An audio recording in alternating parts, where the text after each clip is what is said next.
المنافسة الدولية. ربما نشوفوا سيد عبد اللطيف حمامد، هل من تعليق أو إضافة فيما يخص النقطة التي تطرق إليها الأستاذ موسى، خصوصا فيما يتعلق بالمناخ الاستثماري في الجزائر اليوم؟ في رأيك هل المناخ، يعني مناخ الاستثمار، يمكن أن يجذب رجال أعمال عرب أو حتى يعني مختلف الجنسيات؟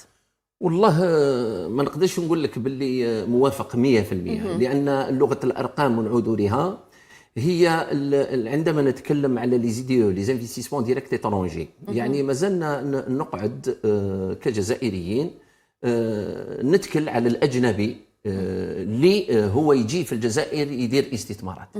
لازم نعرف بقوة فارقة اللي عندنا جزائريين مستثمرين في بلدان أجنبية طبعا.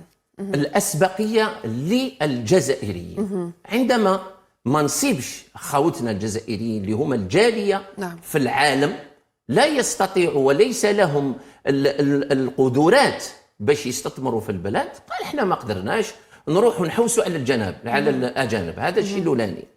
من هذا الباب نقول لك باللي اليوم لو كان نتكلم على لا دياسبورا افريكان، يعني المجتمع الافريقي اللي عايش في الدول الاجنبيه خارج افريقيا، لازم نعرف باللي اليوم عندنا اكثر من 70 مليار دولار 70 مليار دولار تؤخذ من البلدان اللا افريقيه لافريقيا من الافارقه. هذوما افارقه عايشين في البلدان الاجنبيه يستثمروا، دايرين لو بيزنس بين البلدان الأجنبية والأفريق، مي سي ديز أفريكان. منهم 10 ملايير من الأفارقة لإفريقيا اللي عايشين إلا في فرنسا. حنا عندما نتكلم بلغة الأرقام ما يكونش يعني عندنا تشويش.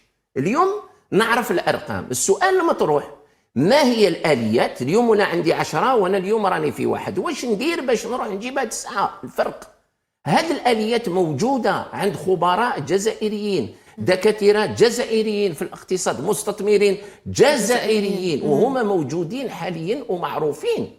هذا الشيء احنا اللي نطالب فيه. البوابة الأولى هي الشراكة الأصلية بين جزائري نتكلم جزائري مع جزائري، عايش في كندا، عايش في فرنسا، عايش. ما هي سكون بريدج، يعني ما هي لي بون كاش تقولي الجسر اللي لازم نبداو نخمو باش نوضعوه. نعطيك رقم بسيط جدا. اليوم نتكلم على الاكسبور. الاكسبور لازم لك معايير دوليه، موش رواح اليوم ويكسبورتي ونقولوا احنا الاكسبور الافريقيا الافريق من الجزائر.